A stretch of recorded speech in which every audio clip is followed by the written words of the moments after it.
Hello, everyone, and welcome back to Queen Elizabeth, A Day in Her Life. Today, we're going to continue to follow Princess May in her life as a married lady and mother, and we'll see how her mother and father and siblings were faring as well as herself. So, let's get started. So, at this time, the Princess of Wales had a hearing problem, and Queen Victoria wasn't happy about thinking that she may pass that on to the English royal family. The Princess of Wales, Prince George's mother, was deaf. Along with the deafness, she had noises in her ears that she described as being like a railway train. Princess May wrote to her Aunt Augusta that the Princess of Wales was so deaf and it made her sad. She said that the Princess of Wales looked so pathetic sometimes trying to hear what was being said and what they were laughing about.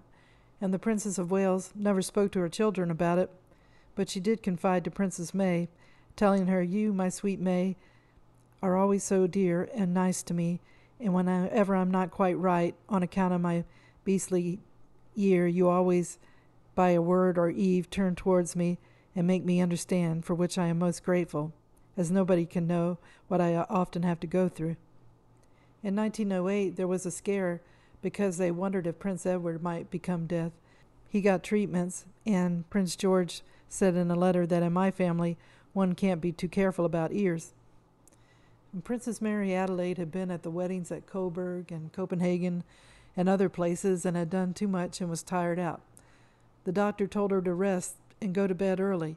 Princess May decided to spend some time with her and Engadine to watch over her. While they were there, the weather was rainy, and that was the kind of weather the Duchess of York didn't like. Despite the weather, she was in good spirits. When Princess May and her mother left Zurich to go to Frankfurt and to Kronberg, they went to visit Empress Frederick, and they had tea on the grounds and were in time to dress for dinner. And during this time, Princess May was her most attractive. The Empress of Frederick had a new admiration for her. One thing she didn't approve of was that she noticed that Princess May wore a false front of hair over her forehead. She wrote her daughter Sophie and said, "The tousle and fringe, like a thick sponge over the forehead, suits Aunt Alex, but no one else." And she said, "It spoils Maudie's pretty face, and May wears a wig front, and Charlotte is quite disfigured by it." When Princess May and the Duchess of Teck got to Frankfurt, the Duchess of Teck went back to Bad Nauheim, and Princess May went home.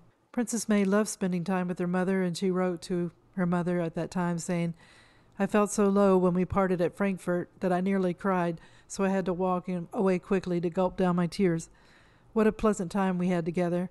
It really was delightful." And she added, "We really must take another journey together, for we suit so well and like the same things, and you and I are so delightfully keen about everything." So in 1897, the year of the Diamond Jubilee, Princess May turned 30. A month before that, on April 25th, she had her third child.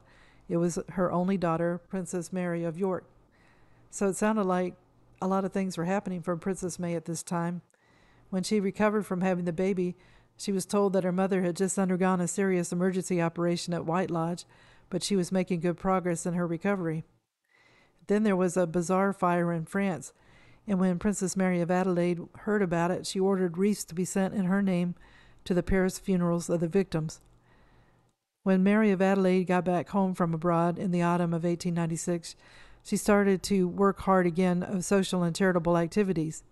She was visibly overtired and ill, but she never relaxed. Not only was she dealing with her health issues, she was dealing with her husband and his health issues. And she wrote the Empress of Frederick that she feared her husband had softening of the brain. She said that one doesn't know what he means. He laughs about nothing and cannot find his words. And Princess May had written to Prince George that her father was looking well, but I thought him terribly confused about things in general, and he jumps so from one subject to another. Princess Mary was so worried about all of this that she had prolonged fainting fits. When she was staying with her friends at the Walches at Warfield in October of 1896, she cried and said, "I don't want to die yet. I cannot leave my children. My sons want me still." And once Princess Mary had her operation, though, she recuperated quickly. She wrote a letter to Prince George and Princess May, and Prince George wrote to her, "We all laughed at the message you sent, Mother dear, that there is some life left in the old dog yet." And he said that was so like her. So she wrote to Princess May that while she was making wonderful progress, she was eating roast lamb and mint sauce, boiled mutton, roast chicken, asparagus, spinach, and she got invalid turtle soup and every kind of jelly. And her bed was placed in front of a window overlooking the beech tree that had pink leaves, and she could also watch bicycles fly past. And Princess Mary, she was determined to make it to the Diamond Jubilee. She attended the palace party in a wheelchair and was in the carriage procession to and from St. Paul's on the Jubilee Day itself. Her appearance in the Jubilee procession was her first in public since her illness, and she was greeted with applause, and she achieved a great ovation. Next, there was a trip to Ireland for the Duke and Duchess of York, and when they got back from that, they went to stay with the Queen at Balmoral, and then went back to York Cottage, Sandringham. And near the end of October, Princess May went to White Lodge. It was guild time. The house had pilings of clothing, packages, and sacks. Princess Mary was supervising, and there were lady helpers and Princess May to work. Princess May wrote in her diary that we unpacked guild things all day long. She had dinner with her mother, and that evening, and her father and the others went to the play. She said that she had a nice talk with her mother afterwards, and then she said that Mama wasn't feeling quite well. The next day, Princess Mary stayed in bed, and Princess May said she stayed with her mother in the morning and afternoon. The evening time, Princess Mary was worse. The doctor decided a second surgery operation was needed. They sent for a surgeon, and he operated at 12:30 that night. Princess May, Prince Algy, and the Duke of Teck waited downstairs. Princess May wrote to her husband, "I feel so sorrowfully miserable, as you can imagine, and I pray God all may yet be well, but I feel so frightened." And she was glad she was in the house so she could see what was going on instead of having to be called there later. 2 hours after the operation, Princess Mary of Adelaide's heart failed, and she died at 3 a.m. So that day a thick fog was over White Lodge, and the Duke of York drove down from London, and all the relations came down in the course of the day. Prince George wrote that Uncle Teck was quite heartbroken, but calm. He said that Princess May was brave and calm, but very tired, and the Duke had sent the Princess of Wales an urgent telegram saying to come to White Lodge. As she was getting ready to go, she got a message from Princess May saying all was over, and when she got to White Lodge, she found everybody in grief. The Duke of Teck, he said, was heartbroken and crushed. May and her brothers were calm, but in despair, and Uncle George was very much upset. Princess May took the Princess of Wales to Princess Mary's room to see her. She thought she looked so beautiful, calm, and peaceful, and she had a happy expression on her dear face. Letters and telegrams poured into White Lodge. Princess Mary never had a will made out.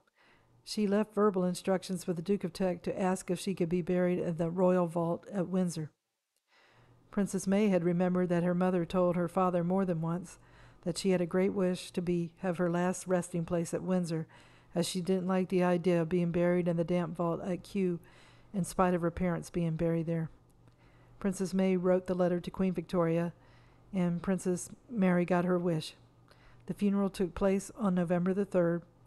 Princess May wrote to her Aunt Augusta and said it was dreadful having to leave her there and to return home without her, who was the center of us all, as you know. She wondered how they would live without her, and she felt bad for her father because he was so dependent on her.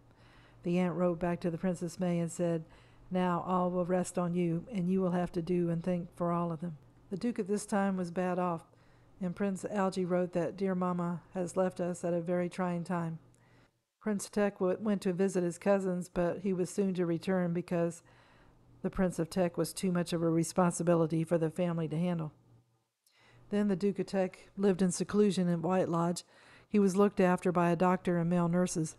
The sight of seeing his children upset him, and when he died in January 1900, Princess May had not been able to see him for many months. The sight of seeing his children upset him, and when he died in January 1900, Princess May had not been permitted to see him for many months, and all her brothers were on the active service in South Africa. The Duke's body was laid beside Princess Mary in the royal vault, and Princess May turned to her Aunt Augusta to confide in her after the loss of her mother. So poor Princess May lost her mother, Princess Mary, and 3 years later her father died. The one good thing was that Princess Mary had a chance to spend a lot of time with her daughter. They had walks, talks, and enjoyed concerts in the beautiful surroundings. Princess May and her mother also had time together once they returned home to England. It did the both of them good to be together, as they always had a close relationship with each other. Princess Mary died happy knowing that she was loved by her family and by the people of England. The Duke of Teck had not been himself for the last few years, and it sounded like he wasn't mentally stable at the end. To not allow Princess May, his daughter, to see him, he must have been in bad shape.